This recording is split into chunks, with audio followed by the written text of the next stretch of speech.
Dear student, जेपीआईसी digital study में आपका स्वागत है। आज 11th हिस्ट्री के अंतर्गत आपका टॉपिक है पश्चिमी रोम साम्राज्य की विश्व को देन, यानी पश्चिमी रोम साम्राज्य ने विश्व को क्या देन दिया। हर सभ्यता, हर देश, हर अपनी संस्कृति को परिपूर्ण किए हुए कोई न कोई देश जो है विश्व को कुछ न कुछ धरोहर के रूप में, कुछ विशिष्टताओं के रूप में, कुछ मूल्य के रूप में कुछ न कुछ प्रदान करता है। तो इसी क्रम में पश्चिमी रोम ने भी विश्व को कुछ न कुछ प्रदान किया। इसी संदर्भ में हम लोग अध्ययन करेंगे पश्चिमी रोम साम्राज्य का पतन होने पर भी इसकी विश्व को बहुत बड़ी देन है। यानी पश्चिमी रोम साम्राज्य का पतन तो हो गया, लेकिन होने के पश्चात भी इसने विश्व को बहुत सारी चीज़ें दी, जिसके वजह से इसका इतिहास में आज भी वो चीज़ें उल्लेख मिलता है।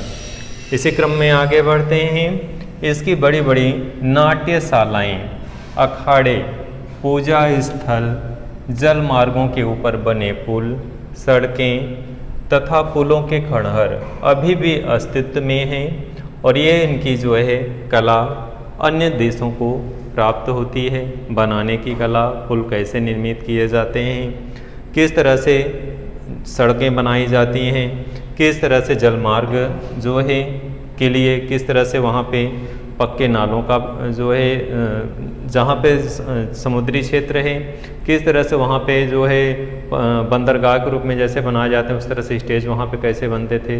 ये सारी चीज़ें जो है अन्य देशों के लिए ये सीखने का विषय वस्तु था, या अन्य देशों को इन्होंने इस कला को उन्होंने प्रदान किया। इसी क्रम में है इस साम्राज्य की यूरोप की भाषाओं को बहुत बड़ी देन है। यानी यूरोपीय जो भाषा है इसमें रोम का योगदान है। जैसे यूरोप और अमेरिकी देश में जो है आज भी रोमन कानून प्रचलित हैं। तो जैसे कोई देश होता है, कानून के क्षेत्र में कोई विशेष विधि लाता है, संहिता लाता है, नागरिकों के सुधार के लिए, नागरिकों के हित के लिए कोई न कोई विशेष संहिता लाया जाता है। तो ऐसे पे रोम ने भी एक विशेष कानून बनाया था और ये कानून जो है अन्य देशों में इसका प्रचलन था। तो अमेरिकी देश में जो है आज भी रोमन कानून प्रचलन में है, क्योंकि उनकी कुछ विशिष्टताएं थी। इन विशिष्टताओं के कारण जो है अमेरिका में इन चीज़ों को स्वीकार किया गया। रोमन कैथोलिक धर्म का संगठन तथा रीतियाँ रोमन साम्राज्य के प्रशासनिक और धार्मिक परंपराओं की देन है। तो रोमन जो कैथोलिक धर्म का जो संगठन था, जो रीतियाँ थी, रोमन साम्राज्य के प्रशासनिक ढांचे और धार्मिक परंपराओं की देन है।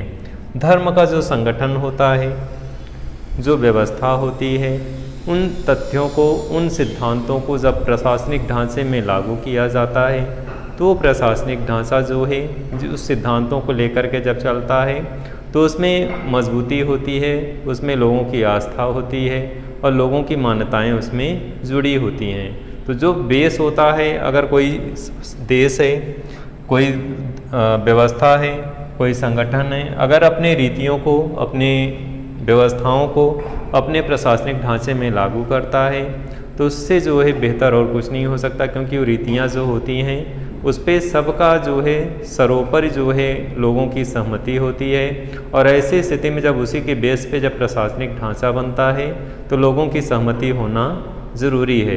और ऐसी स्थिति में जब पहले से ही लोगों की रीतियों के आधार पर कोई ढांचा बना है तो जो लोगों की पहले से ही सहमति थी, तो प्रशासनिक ढांचे के संदर्भ में, प्रशासनिक निर्णय के संदर्भ में किसी भी प्रकार का कोई विरोधाभास नहीं होता, क्योंकि पहले से ही जनता का या आम लोगों का उस पर क्या है, विश्वास है, क्योंकि रीतियों के आधार पे ही वो प्रशासनिक ढांचा निर्मित किया गया है।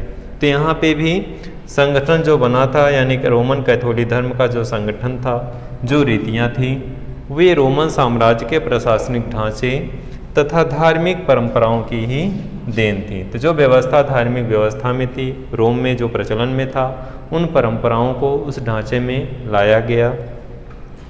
रोमन सम्राटों ने साम्राज्य को 2 शताब्दियों के लिए शांति व्यवस्था स्थापित की तथा समृद्धि प्रदान की। शांति व्यवस्था स्थापित करने में किस तरह से रोमन साम्राज्य ने अपने प्रशासनिक ढांचे में मजबूती प्रदान की, सुदृढ़ता लाई, अपने सैन्य संगठन को सुदृढ़ बनाया, प्रशासनिक व्यवस्था में किसी भी तरह से कोई कमी न रहे, इसके लिए उसने कई स्तरों में सुधार किया। ये प्रशासनिक व्यवस्था, ये सुधार अन्य देशों ने इनकी प्रशासनिक ढांचे को, उनकी संरचना को अपनाया, जिससे ये विश्व की देन है। रोमन साम्राज्य के उस 200 वर्ष पुरानी प्रथा ने कई यूरोपीय शासकों को, जैसे ऑगस्टस तथा जार जैसी तानाशाही जो है व्यवस्था को स्थापित करने में प्रेरणा दी। तो कहने का तात्पर्य है कि इन शासकों ने इस व्यवस्था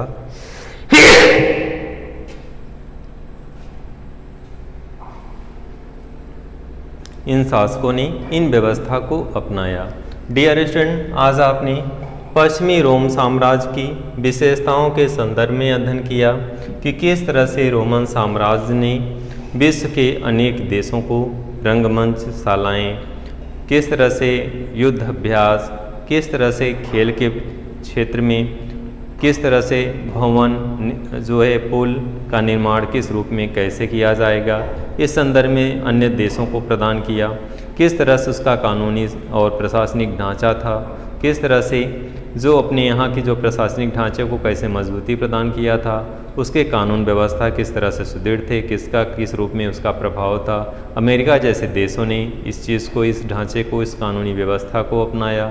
तो इस तरह से एक देश जो होता है अपने विशिष्टताओं को लिए हुए रहता है, और जब उसमें कुछ विशिष्ट चीज़ें होती हैं तभी वो विश्व के अन्य देश उसकी उस ढांचे को, उस व्यवस्था को, उस संरचना को, उस कानूनी जामे को अपनाता है। और सेम यही स्थिति रोम में भी थी।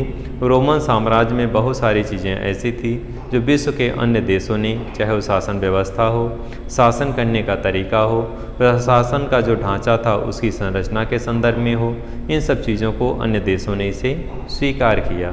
तो इस तरह से रोमन साम्राज्य ने विश्व को बहुत सारी क्षेत्रों में अपने योगदान के कारण इतिहास में हमेशा याद रखा जाएगा। तो आज की वीडियो में बस आपने अध्ययन किया कि पश्चिमी रोम साम्राज्य की जो थी कौन सी विशिष्टताएं थी जो उन्होंने विश्व को प्रदान किया। ये सारे बिंदु थे जिसके कारण अन्य देशों ने इसकी व्यवस्था को, इसकी संरचना को, इसके कानून को, इसकी प्रशासनिक और सैन्य व्यवस्था को अपनाया और उसे आत्मसात भी किया और लागू भी किया। बहुत सारी चीज़ें थी जो शासक के गुण अच्छे थे, दूसरे देशों के शासकों ने उस चीज़ को अपने अंदर धारण किया, उस चीज़ के गुणों को आत्मसात किया। तो डियर स्टूडेंट, इस वीडियो में बस इतना ही। अगले वीडियो में नए विषय वस्तु प्रस्तुत होंगे। धन्यवाद।